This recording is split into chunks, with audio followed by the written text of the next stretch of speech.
Semana Santa, yo se lo decía a los alumnos que les preguntaba y me decían que demasiado corta. Digo, pues la misma sensación tenemos nosotros, porque en una semana quieres hacer muchas cosas, pero luego tampoco te da tiempo tanto. Ya, Pero ya, ya. bueno, ¿Sabes quién al no, final ha terminado corrigiendo en Semana Santa? yo no. Tú no, ¿eh? Vaya, el último día seguro. El último día, pues sí, la verdad que sí. Pero bueno. Si es que no se puede hablar Bueno, pero en los vídeos. ¿que dónde vas a ir de vacaciones este verano? Que me voy a ir de crucero. ¿Y tú? ¿Dónde ¿Vas te a ir vas de a ir? crucero? Pues yo Sí. también, a ver si nos vamos a ver y todo. Pues ya, por experiencias pasadas, a veces se tiene mala suerte y te puedes encontrar con quien menos te esperas, ¿eh? Pero a lo mejor vamos juntos, ¿eh? Ya veremos, no lo sé. Bueno, te pregunto esto porque el tema de hoy es estancias internacionales, estancias de investigación. Pues sí, el crucero va a ser internacional, sí. Pero no ¿Vale? solo se puede conocer otros países de viaje, también se puede conocer otros países dentro del mundo el mundo académico, ¿no? Así que vamos a hablar un poquito sobre eso en el capítulo de hoy.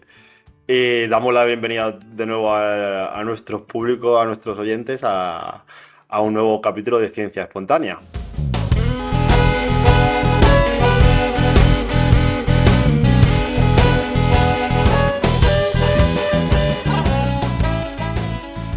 Muy bien, pues hoy empecemos con este tema, que son las estancias de investigación, las estancias internacionales, ¿no? Y bueno, creo que lo primero que tendríamos que hacer al final es definir qué es una estancia internacional y cuáles son al final los objetivos de una estancia de investigación, ¿no? Sí, o sea, hay varios tipos de estancias, pero bueno, vamos a empezar desde el principio, porque seguro que todos conocen lo que es el programa Erasmus, que en el grado o en el máster te puedes ir X meses, incluso creo que te puedes ir un curso entero gracias a este programa Erasmus, pero al final esto también se puede contar como una estancia.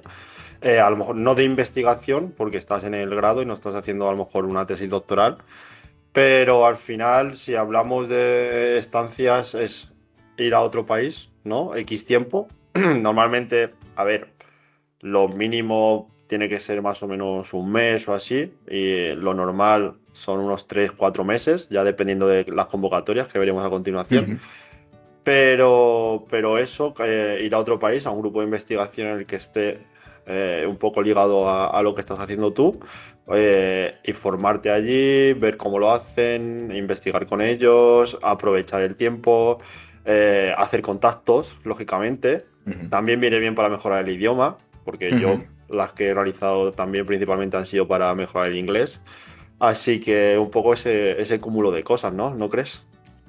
Claro, realmente son muchos los objetivos de una estancia internacional, ¿no? Nosotros concretamente vamos a hablar hoy sobre las estancias internacionales de investigación, ¿no? Podríamos hablar de las estancias internacionales para hacer también docencia dentro de lo que es el ámbito de lo que se conoce como el Erasmus Plus, perdón, ¿vale? Pero nosotros creo que hoy estamos interesados en hablar en el tema de las estancias de investigación, que como tú dices, Antonio, pues al final el objetivo en muchos casos es este, ¿no? Ampliar tu red de contactos, conocer gente, aprender nuevas metodologías, saber cómo trabajan en otros países y bueno, poder conocer un poco mejor cómo se trabaja en otros laboratorios y las técnicas que utilizan. Como tú decías, también otro tema importante es desarrollar todas las habilidades comunicativas dentro de las cuales ya incluimos eh, el lenguaje que utilices dentro del grupo de investigación de destino, ¿no? Al final, la lengua vehicular de toda la ciencia es el inglés. Totalmente, Y así que, bueno, escribimos artículos en inglés, proyectos en inglés y por suerte o por desgracia para nosotros como hablantes de español o del castellano, pues tenemos que aprenderlo, ¿vale? Sí o sí, así que también yo creo que puede ser uno de los objetivos claros. Si empezamos un poco por el inicio, comentabas las becas Erasmus de docencia, que son las del grado. Bueno, que eso creo que no vamos a ir más allá porque todo el mundo más o menos la conoce. Sí, pero en este caso, hay que diferenciar entre lo que son las becas Erasmus dentro de lo que es el grado. En este caso no serían de docencia, sino serían de estudios, Ujú. ¿vale? Porque, claro, tú cuando estás durante el grado estudiando, estás estudiando, ¿no? No estás haciendo docencia, ¿vale? Sí que es cierto que dentro del grado y dentro de los másters están no solo las becas Erasmus estudios, sino que también están las becas Erasmus prácticas, Ujú. ¿vale? Ahí tuviste tú una de ellas, ¿no? ¿En el grado o en el máster? No recuerdo. Sí, era una de las cosas que quería comentar. Yo, por ejemplo, tuve mi primera experiencia dentro del ámbito de la investigación en un Erasmus Prácticas, en un grupo de investigación en Ámsterdam, en Países Bajos. Y la verdad es que fue una gran experiencia a muchos niveles, ¿no? Pero sobre todo para comenzar a entrar en un laboratorio, ver todo el ecosistema de lo que es un grupo de investigación, cómo funciona un grupo de investigación y comenzar a crear esas redes, ¿no? de contactos que después te sirven para, bueno, tener a alguien también a quien preguntarle, oye, ¿cómo ves este proyecto? ¿No? Y ya empezar a tener esa red que después, yendo por ejemplo a un congreso, siempre tienes a alguien con Claro, quien, con quien con quién trabajar. hablar. Sí, he de decir que, bueno, estas becas Erasmus prácticas se solicitan normalmente en la universidad donde Sí. estás realizando el grado o el máster, porque me dijiste que tú lo hiciste en el grado, yo estuve al final de mi máster de investigación, porque hice máster de investigación, Ujú. igual opté a una beca Erasmus prácticas y en mi caso en Copenhague. Estuve 3 meses o así, no, sí, no lo recuerdo ya, hace algún tiempo. Mm. Y bueno, para un poco salir de tu zona de confort, porque fue el momento en el que en el que terminaba el máster y iba a comenzar con mis estudios predoctorales. Así que me vino bien un poco para decidirme también o no si quería continuar en esa línea. Claro. Pero bueno, bien. En, Pues es- en dime. ese caso, Antonio, ¿recuerdas cómo fue el procedimiento de adjudicación de la beca Erasmus? Porque en mi caso recuerdo que, de hecho, solo nos presentamos dos personas a esas plazas internacionales Ajá, y fue un proceso de adjudicación directa, porque solo éramos dos personas y por tanto se nos adjudicó a estas dos personas. qué suerte No sé tuviste, si ¿eh? fue similar en tu caso en el máster. No, éramos más, sí, sí, lo pidió más gente y creo recordar que la convocatoria decía que era por por Ujú, nota media de grado y no, del propio máster, sí, del propio máster creo que también, ¿vale? O sea, creo que hacían un ujú. poco esa media. No te pedían nada más, ¿vale? Al no ser adjudicación directa, pues lógicamente sí que se quedó gente fuera. Pero bueno, veremos ahora también en las estancias que se pueden hacer predoctorales y postdoctorales que no va a ser tan fácil como adjudicación directa siempre. O Claro. yo creo que es la excepción. Sí, sí, bueno, cuando me refiero a que fue adjudicación directa fue a que Ya, realmente nos ya, presentamos las plazas que claro, había claro. y entonces ya está, ¿no? No hubo realmente un sorteo como tal, ¿no? No hubo un Sí, sí, procedimiento totalmente. de adjudicación, ¿no?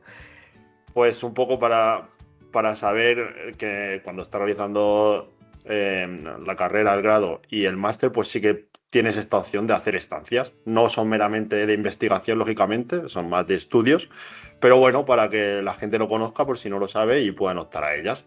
Porque luego al final el importe que te pagan tampoco es grande, porque yo creo que a mí me pagaban, creo que eran 500 euros al mes, pero el coste de vida en Copenhague me dejé dinero. También te tiene que gustar y lo tienes que hacer con una serie de objetivos, porque al final si buscas algo económicamente rentable, estas becas, luego ya hay otras que a lo mejor sí, pero estas no te salen rentables. Sí. Pues si quieres, pasamos a nuestra etapa predoctoral y Ujú. vemos un poco también cuáles son los objetivos o cuáles crees tú que son los objetivos de estas estancias predoctorales y los tipos que hay, no sé. Para ti, tú sé que Ujú. también has estado de estancia predoctoral, postdoctoral y cuéntame un poco cuáles son esos objetivos que crees Sí, que tienen. pues mira, te explico un poco. Ya hablamos sobre este tema. Yo disfruté de una ayuda predoctoral, una FPU, Ujú, y En ese momento lo que teníamos que hacer era, cada año sale una bolsa con ayudas para poder hacer este tipo de estancias internacionales, ¿no? Entonces aquí sí que entras en una convocatoria en la que tenías que enviar tanto tu currículum como el proyecto que ibas a realizar dentro del centro y el currículum de la persona que sería, digamos, la que te acogería dentro de su grupo de investigación, ¿no? Y para mí, bueno, y después ya se pasa todo el proceso de selección y si resultas seleccionado, pues genial. En teoría, más o menos está pensado para que prácticamente todos los FPUs puedan disfrutar de al menos una estancia predoctoral. Muchas veces no ocurre, pero es que muchas veces también hay muchos doctorandos que no las piden por Ya. unas razones por unas razones o por otras, ¿no? Realmente hay muchas razones por las que pedir este tipo de estancias internacionales, ¿no? Una de ellas es también lo que decíamos antes, expandir tu red de contactos, conocer más gente, conocer otros laboratorios y entre otras cosas también es un tema de ir pensando ya en tu carrera profesional a medio plazo, ¿no? Ujú. Yo, por ejemplo, tuve la suerte de poder quedarme en la misma institución en la que fui a hacer mi estancia internacional después con un contrato postdoctoral, ¿no? Entonces eso fue una gran, bueno, fue una, no, no Y sé, te da no bagaje sé si una suerte. internacional, ¿no? Te da bagaje en tu currículum también importa, seguro, vamos. Claro, por supuesto, eso siempre es una cosa que se tiene en cuenta. Ya no solo por el hecho de decir, bueno, he estado 3 meses por ahí, sino que al final, cuando tú has realizado esa estancia predoctoral de 3, 4, el tiempo que sea, y después ves que esa persona la han elegido para un contrato posterior, lo que de alguna manera está mostrando es que es una persona que se puede desenvolver en este tipo de entornos Ujú. internacionales en los que tienes que desarrollar pues todas estas habilidades sociales, lingüísticas, comunicativas, ¿no? Y que por lo tanto puede ser un buen valor O para un sea, equipo.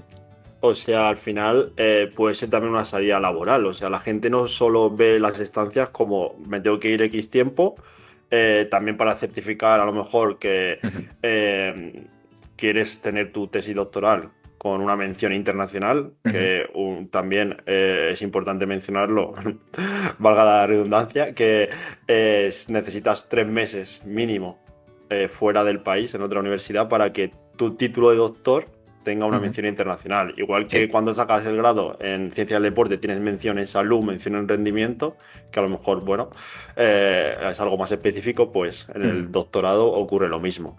Y para que mucha gente vea que es una salida que aquí en España ya sabemos que un poco la ciencia necesita mejoría, lógicamente, Es y difícil, es difícil. fuera está mejor visto, mejor remunerado y tiene una calidad mayor. Esperemos que en un futuro pues un poco se iguale.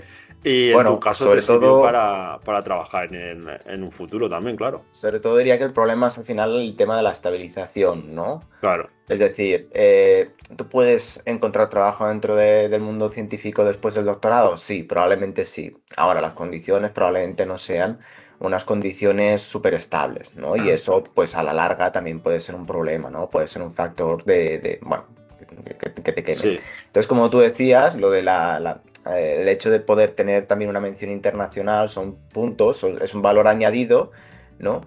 Que bueno, al final es lo que decíamos, un valor añadido que, bueno, después a la hora de seleccionar un candidato para una posición, pues es algo a tener en cuenta. Tú, Antonio, también estuviste haciendo una estancia Sí. predoctoral, ¿verdad? Estuve en Oporto 3 meses igual con la bolsa, bueno, la bolsa de la FPU, que creo que ha Ujú, cambiado un poco porque antes tú lo solicitabas y entrabas dentro de todas las personas que tenían esa FPU.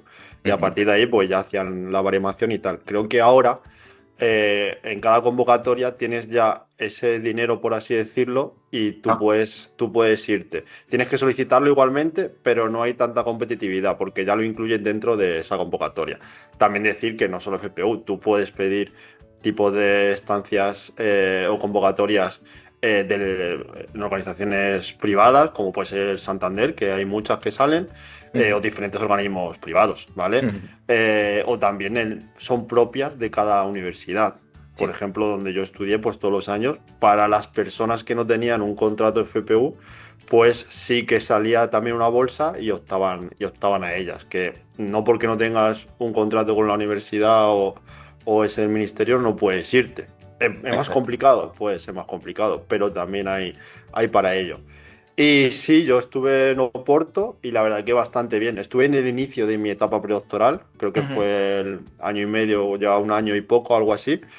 Y bien, porque la ciudad me encantó y allí comencé con mi primer artículo de la tesis, que me colaboré con la profesora en este caso que estaba allí en Oporto y al final lo pude publicar y un poco sigo manteniendo el contacto. Mira, el año pasado, en noviembre, estuve allí una semana dando clase. Igual, contacté con ella, oye, ¿qué tal? Y seguimos colaborando en diferentes proyectos y tal. Y por otra beca, en este caso de docencia, pues me facilitó para ir allí. Así que la verdad que muy bien. Que hay que tener en cuenta que esto no lo hemos dicho, pero es muy importante con la persona o el profesor que establezcas contacto. Porque yo tengo compañeros que quieren ir a una universidad porque el grupo es muy bueno, escriben un correo, escriben LinkedIn, escriben ResearchGate y hay veces que no tienes contestación ninguna y te frustras un poco. O sea, al final, si tú tienes una buena red o tus directores y todo y conocen gente, es muy importante. Te facilita mucho las cosas también.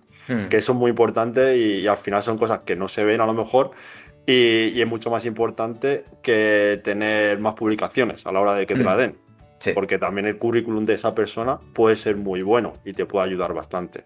Porque aquí, como os he dicho, no es tan fácil como esa... como directamente te dan la beca. Aquí ya se exige una baremación más completa. Sí. Y en ese sentido, guay. Luego al final, si tenemos tiempo, sí que contaré un poquito de mi segunda estancia, que fue más guay en ese sentido. Y un poco, no sé si quieres añadir algo más a las estancias predoctorales o podemos pasar también a las postdoctorales. No, la verdad es que no. Bueno, yo no lo he dicho, yo estuve en Alemania.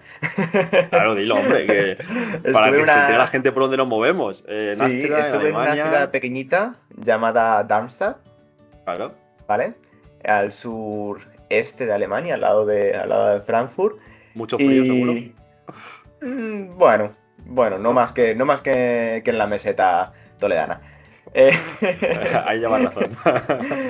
y la verdad es que bien. ¿Qué iba a decir?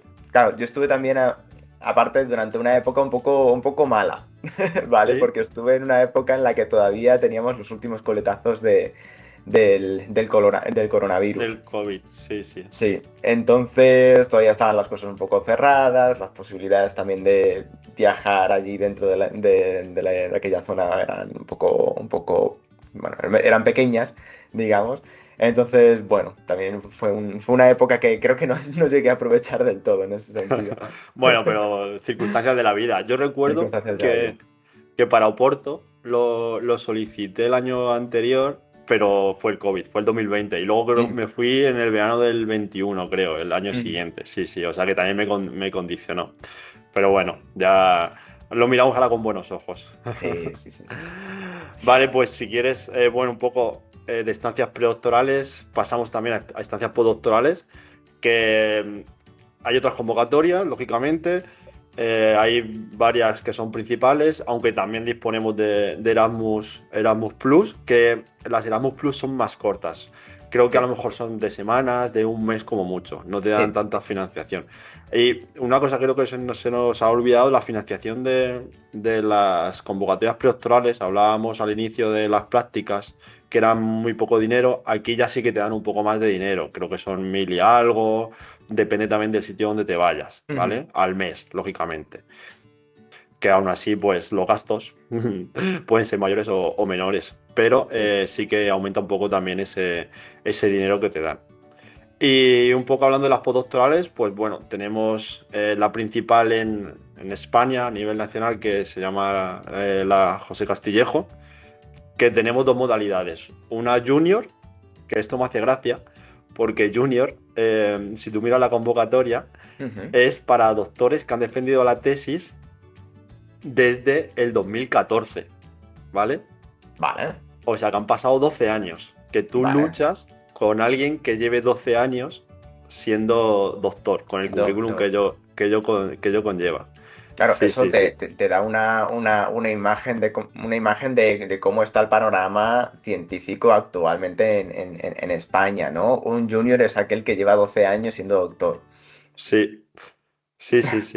Porque imagínate, pues nosotros, yo en mi caso, que llevo 3 años, ni eso, en septiembre, voy a hacer los 3 años, pues tienes que luchar con gente que lleva prácticamente 10 años más que tú. Y luego ya, antes de 2014 ya eres senior. Pero sí, me resulta curioso. Y ese tipo de estancias creo que son hasta 6 meses, ¿vale? Lo que puedes solicitar, 3, 4, 5 y 6 meses. Y aquí ya también la competitividad un poco aumenta, porque te piden tu currículum y ahí es donde decía que luchas con esa gente, no es lo mismo el currículum de alguien que lleve 10 años más que tú, lógicamente. Por supuesto. Aquí también te piden el currículum del grupo de investigación donde vayas y un proyecto, que ya te piden un proyecto, 5 o 6 páginas, te lo tienes que currar, objetivos, tiempos, o sea, esto ya te lleva tiempo trabajarlo. Por eso que va a aumentar también el dinero, la cantidad que te dan es bastante mayor, en torno a los 2.000 más o menos al mes, pero más competitivo y más desarrollado todo. Pero bueno, no hemos ido de lo más sencillo, que era la adjudicación directa, a esto. Así que eso también para que conozcan un poco todo este tipo de estancias postdoctorales. Y luego también tenemos igual el Erasmus Plus y algunas Fulbright también, que estas son mucho más exclusivas todavía. No sé si conoces algo de Fulbright. Sí, las conozco. La verdad es que nunca me he parado a mirarlas porque son para... Si no, corrígeme si me equivoco, ¿vale? Las estancias Fulbright son para hacer estancias de investigación de investigación o de estudios en Estados Unidos, ¿verdad? Y estas sí que son súper, hiper competitivas. Sí, creo que te piden entrevistas personales con la universidad, con el propio programa Fulbright, X titulaciones, X certificaciones. Yo tampoco no lo he mirado porque no puedo optar directamente a eso, creo, en principio. Claro. Ya veremos con los años. Pero bueno. Y así que creo que más o menos un poco eso es todo lo que podemos encontrar de estancias, ¿no? Sí, a mí me gustaría añadir una cosa, y es que para irte de estancia, una cosa que tienes que tener clara es que vas a salir un poco de tu zona de confort. Claro. ¿No? Estar en la universidad en tu país, en tu ciudad, etcétera, ¿no? Es relativamente sencillo, forma parte de tu rutina diaria. Ahora, cuando te vas de estancia internacional, pues tienes que salir de tu zona de confort, tienes que empezar a hablar inglés, tienes que empezar tienes que empaparte también de una cultura y de una forma de trabajar diferente, ¿no? Y no hace falta estar 100% preparado para hacerlo. Totalmente, no. Te puedes lanzar. Si quieres, ahora podemos hablar un poco de esos aspectos de más diarios o más, por ejemplo, tienes que buscar un piso, tienes que buscar una casa. Te tienes que buscar tus propias mañas, te tienes que pillar tus aviones, tienes que ver el dinero que tienes, porque hay muchas veces que no te dan el dinero, o sea, lo normal es que no te den el dinero antes de irte. Incluso se retrasa durante meses y mucha gente lo pone de su bolsillo, ¿vale? Que no es todo bonito, ni mucho menos. Sí. Así que, no sé, por ejemplo, cuando estabas en Alemania, el tema de buscar casa, alojamiento y todo y eso, ¿qué tal fue? ¿Lo recuerdas? Bueno, la verdad es que fue relativamente sencillo, ¿vale? Pero porque yo no me quise complicar la vida. Fue sencillo, aparte de porque no me quise complicar la vida, porque como digo, era justo en la época en la que estaban terminando todo el tema del coronavirus. Entonces había realmente muchos sitios, muchos alojamientos disponibles. Vale. Claro.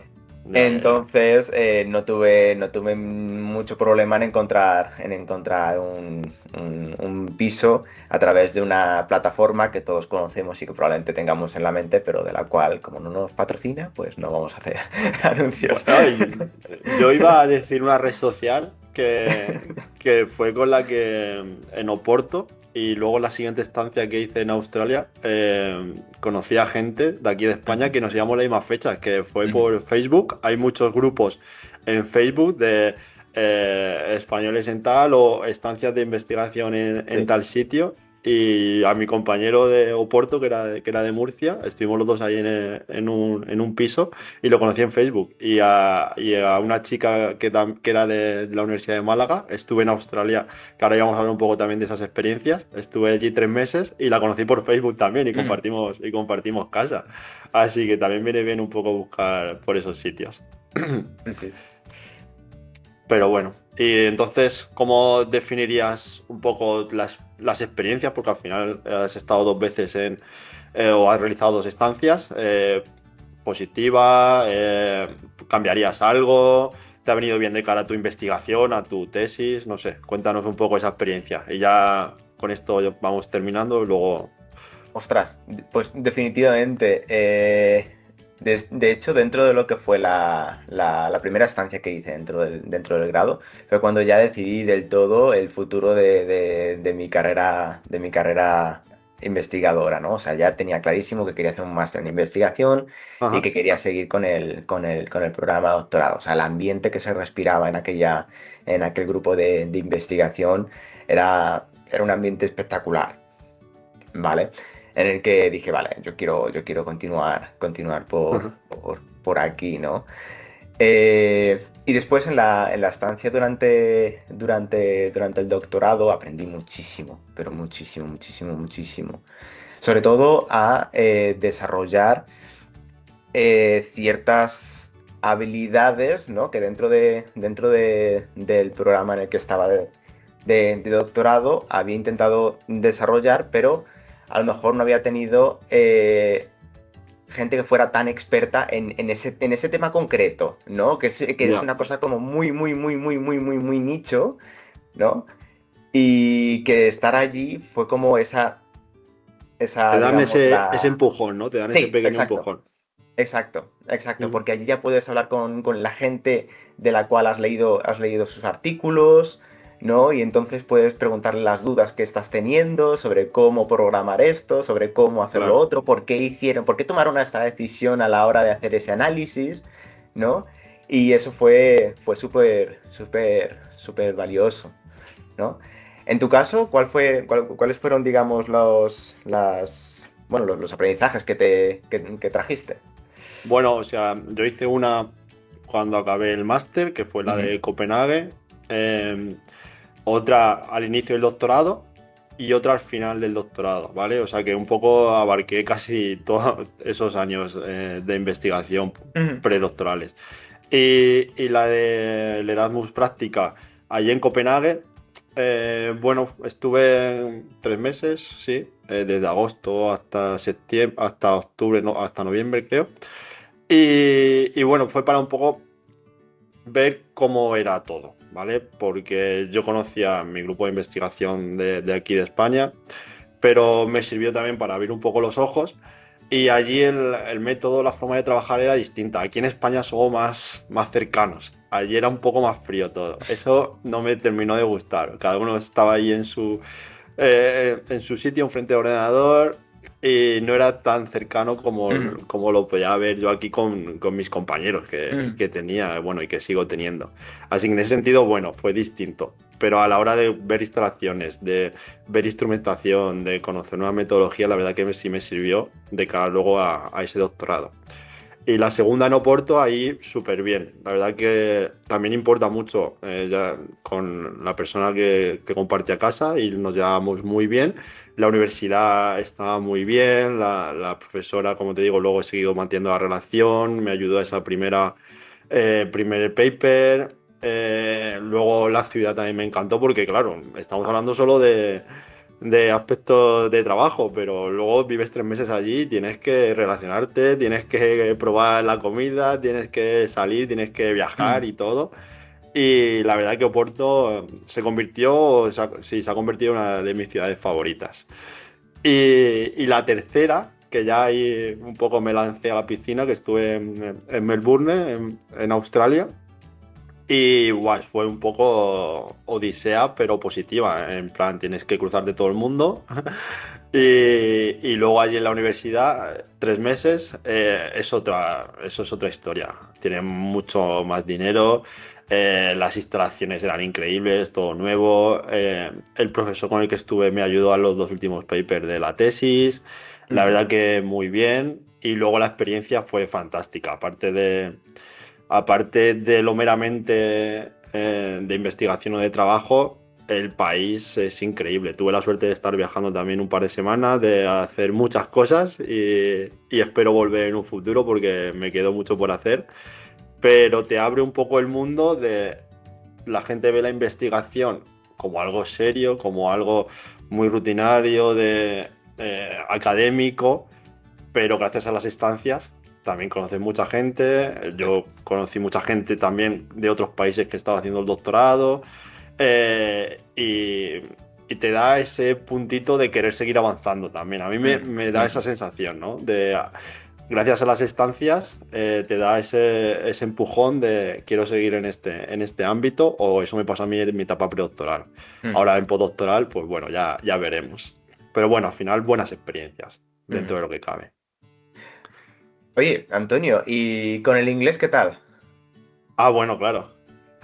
Bien, sí, sí, uno de mis objetivos claramente era mejorar el inglés, porque bueno, ahora doy clases en inglés en la universidad Au. y decidí ir a Australia por el idioma también. Allí, bueno, en Copenhague también se habla inglés, lógicamente, no Ujú. Puerto, no, eso era portuñol ahí puro y duro, Mezcla entre pero, castellano y pero portugués, ¿no? se, pero bien, bien. Hay que decir que el acento inglés de Australia es súper cerrado, que no es Vale. como el de aquí, o bueno, el de Inglaterra, lógicamente. Y me vino bastante bien esos 3 meses. La verdad que al volver fue otro empujón, Claro, bastante grande. Y también claro. para que me guste más y un poco darle un poco todo el sentido, que me ha venido bien porque hoy en día, pues como te digo, estoy con las clases, así que diferentes objetivos que fueron bien, Fueron conseguidos, ¿no?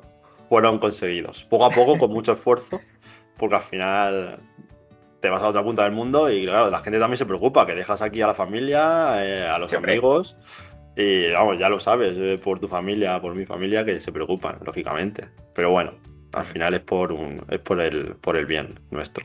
Bueno, en mi caso no era tan difícil. Yo solo que fui a Alemania y a Holanda. Bueno, pero Y en un avión estás ahí. conociendo lo que conozco, se preocupan. Así que sí, sí. Bueno, en mi caso luego volví de sorpresa, así que se va una sorpresa grandísima encima para Navidad. Amigo. De hacer videollamadas con 7 horas de diferencia a llamar a la puerta de casa. Sí, Pero sí. bueno, estuvo bien la experiencia. Pues nada, Borja, no Muy sé bien. si quieres añadir algo más. Creo que Yo creo que ya lo hemos cubierto todo bastante bien, ¿no? sí, sí. O sea, yo creo Si que no, un dime. poco para hacer el resumen, realmente hacer estancias internacionales ya no solo es un tema académico, laboral, que también, obviamente, ¿no? Pero también es un tema personal, ¿no? De decir, vale, aquí estoy conociendo otras culturas, conociendo otras formas de pensar, conociendo otra gente que me va a enriquecer ya no solo a nivel laboral, sino también a nivel personal. Y lo mejor al final es, oye, mira, Lanzarte. lanzarte, exactamente. Lanzarte a la aventura y ya está. Y ya ¿Y qué está. puede ser lo peor que pase? Que un día no te entiendan cuando tengas que comprar un ticket de tren. Pues adelante, no Totalmente. pasa nada. Sí, sí. Si nos Además, ponemos a ahora, contar. a contar anécdotas o historias, podemos hacer otro capítulo solo de anécdotas de las bueno, estancias. O, sí, más sí. o más de un capítulo. Pero O bueno, no más queremos de aburrir a uno. la gente. Pero que quiero decir que además ahora mismo disponemos de tantísimas herramientas, ¿vale? Mm. De traducción y etcétera. O sea, es que no. No hace falta ser Shakespeare para irse de estancia. Y el Google Maps funciona en Madrid, funciona en Barcelona y funciona en Kenia también. Así que se puede ir por donde quieras. Pues nada, muy bien. Nos vemos ya para el próximo capítulo. Así Estamos que en contacto, Antonio. hablamos entonces. Bueno, Borja, disfruta por allí. Antes de nada, decir adiós a nuestros oyentes, decir que nos pueden seguir, darle al like, la campanita y todas estas cosas que se suelen decir. La verdad es que no me lo sé. Yo sé que tú, Antonio, te lo sabes un poco mejor. Se me olvidaba ya. Que nos sigan en nuestras redes sociales de TikTok, Instagram, y ya. Aquí en YouTube, obviamente, Spotify y ya está, ¿no? Y demasiado, sí. ¿Cómo va el TikTok? Bien. Tenemos 700 visualizaciones, 800 por vídeo, ¿eh? ¡Ole! Más o menos. Ole. Que para ser ciencia no está mal, yo creo, no lo sé. Bueno. Si habláramos de otra cosa, seguro que tendríamos más. Pero bueno, estamos aquí para divulgar. Muy bien. Pues, Venga, Antonio. Nos vemos. Chao. Chao.